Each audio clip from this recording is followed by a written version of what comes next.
Hello everyone, welcome to arrowcody channel. We got Leo the Great in here, and we're going to show y'all some basic exercises for beginners, ranked level 1s. This is for you for starting off and getting muscle memory, concentration, and focus build up, and building up a positive respect for yourself, as well as a positive outcome of action where you can defend yourself in each direction and motive so you don't end up dead on the streets. So basically we're going to learn an exercise when somebody, and we're going to use this for example.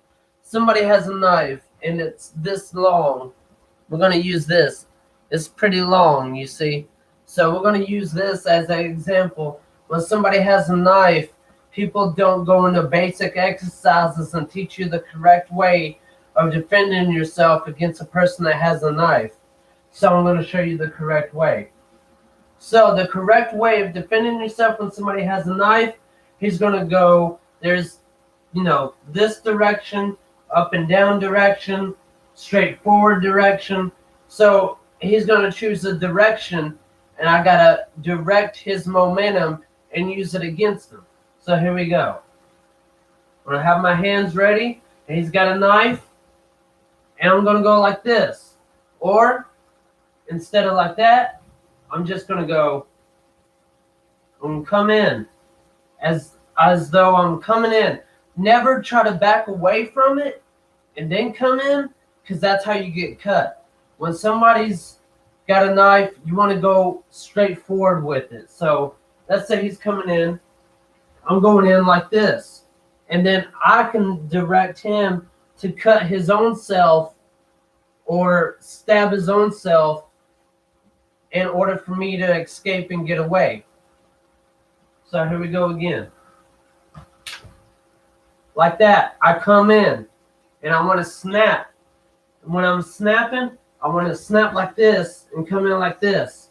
I can either go like this in the police position and have him on the ground, or I can go in a position that the military use. Go again. And go like this and come around and make him cut his own self in the throat. Self-defense mechanisms are used, very effective if done correctly. You're not trying to get cut. You're not trying to get stabbed. So don't give and do this. So don't sit here and do like in karate and go, oh, I'm going to go like this. That's a good way to get your arm cut. Or I'm going to go like this and just grab it like that. No, you don't do it like that. You want to smack, come in, and get it on him. Don't let him have the upper hand. You always want to just come in. When he comes in, I'm moving to the side. I'm stepping my feet to the side, and I'm stepping my body to the side, and I'm pushing his arm, and then I'm coming in and making him do his own self. Because if I let him have a chance to attack twice and not once, chances are he's going to cut me, and I'm going to get stabbed or worse. You must have momentum when doing this. Don't try this at home. So basically, when he comes in straight forward, I'm going to the side. I'm stepping to the side, pushing my arm this direction, and I'm making him stab his own self. I'm in control.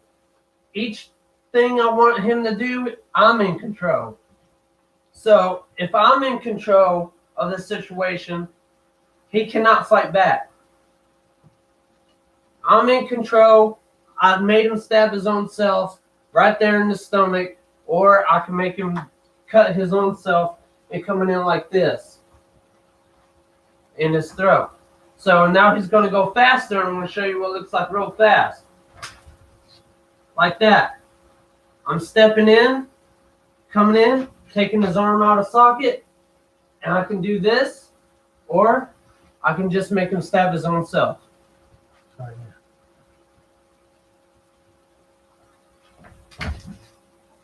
See? Right here.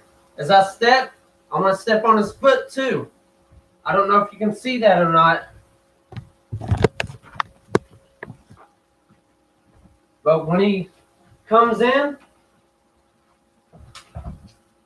I'm stepping on his foot right here. And I'm stomping, because if I step on his foot, he can't move out of this position. Try to move. Try to move. He can't move. I got his foot locked. I got his arm locked. And there's nothing he can do besides get his arm broken. And the fight's over. It's over. The fight is over. And you win. And you escape and you tell the police and you defended yourself. Yeah, that's good. That's good. And we're going to show y'all another thing to protect yourself when a person doesn't have weapons. Basically, he's going to strike. I'm going to block. Hang on. Wait. Okay. I'm going to stand in my stance. He's going to throw a punch. When he's throwing a punch, I want to make sure that I'm stepping to the side at all times. So I can leave this body part open on the side. See? Go again. It's like the person's got a knife, but he doesn't. So basically, imaging a punch coming at you, but it's not a punch, it's a knife. So let's say if he has a knife, I'm visualizing an image in my head and trying to protect myself from that knife attack. That's basically how you defend yourself. Visualize as him throwing a punch or swinging a punch and misdirecting his punch and his momentum and using it against him. So, he's going to throw a punch, and when I'm stepping to the side, I want to always put my elbow right here.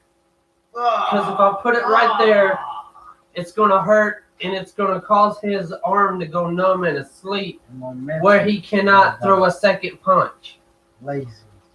It's going to cause his arm to go to sleep for at least 5 minutes. Because there's a pressure point right under here. You hit it just right, no matter how big you are, you're going to feel it. You're going to go stiff. So when he's throwing a punch, I'm going to always go to the side. Mind you, people put body weight on punches. Yeah, so like if he throws your body against them. So if he's using his body weight, this is what I want to do. I want to have my stance ready. I want to come in and use his body weight against him. I never want to put myself in the position where I'm using body weight against body weight. Because if he weighs more than me and I'm using my body weight to fight against him, I'm going to get hurt in the process trying to protect myself because I don't know how to use his momentum against him. If I know how to use my opponent's energy and direct that energy towards him, I can push him off balance. I can knock him in the ground. I can end the fight very quickly and as fast as direct as possible. Because I'm not letting him get a chance to throw a second punch or a second kick or anything. So let's do it again. When your opponent tries to kick you. Yeah. When he tries to kick you, you never want to block like in karate. I want to show you what they do wrong. All right? You can't kick high, can you? Yeah, I can. Okay, kick high. You never want to block like that. You always want to take and go like that. So when he's throwing a kick, do it again. You want to come in like this, and you want to step to the side. That's how you block. That's the correct way of blocking so you don't break your forearm. You want to snap like this. And you can actually grab his leg doing that too. So you want to snap like that. Never ever block like this. This is the wrong way of blocking. first off, this right here, this is a good way to get your arm snapped in half. Oh, it's not good. They're done with it. Kill them. Okay. So, when he, like, okay, Haston, come here. Leo the Great, I mean. Alright, I'm going to throw a kick, and you're going to block like this. Ready? See? Right there. As you see, he's misperforming my kick, and it's protecting his arm, protecting his hand, and it's not going to snap it in half. If he was to block like this, like in karate, watch what would happen to his arm. It would break. It would snap in half because he's fighting somebody bigger. And when you're fighting somebody bigger, you want to block like this as a broken wing block. Ready? See? It uses my momentum against me, but it also directs where he can either grab with a hook like this and grab my leg and flip me, or he can just block it and misdirect the force of gravity toward the kick. And it saves his arm from getting bruised up or broken. Now we're going to learn something basically nobody's ever probably taught y'all the right way. We're going to show y'all how to block when somebody's swinging a heavy object at you. So, somebody's got a long object. Here. No, it ain't been used. Alright. It's a long object, and he's going to swing. This is how, and it's made out of metal, so you want to be careful when you're blocking. So this is what you're going to do. You're going to come into the attack, and you're going to duck along with it. So let's say he's swinging at me with the object. I'm going to come in, and I'm going to have my hands like this, as though I'm grabbing his hands, and then I'm doing this number right here.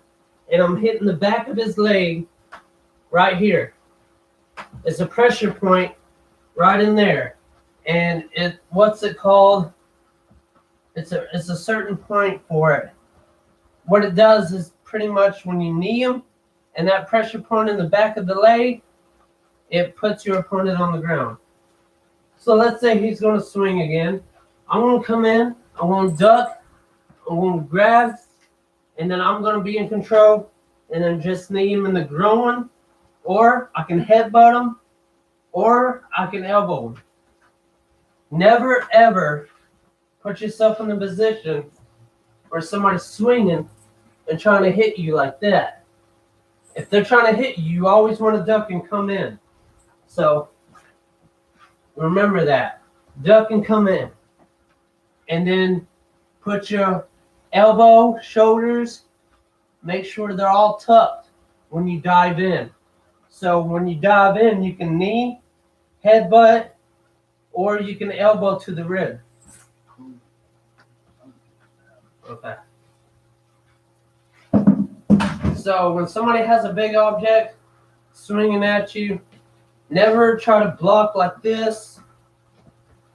Never try to block like that. That's the wrong way of blocking and get your arms broke. Yeah.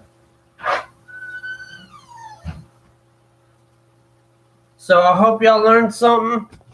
Hope y'all enjoyed. Until next time.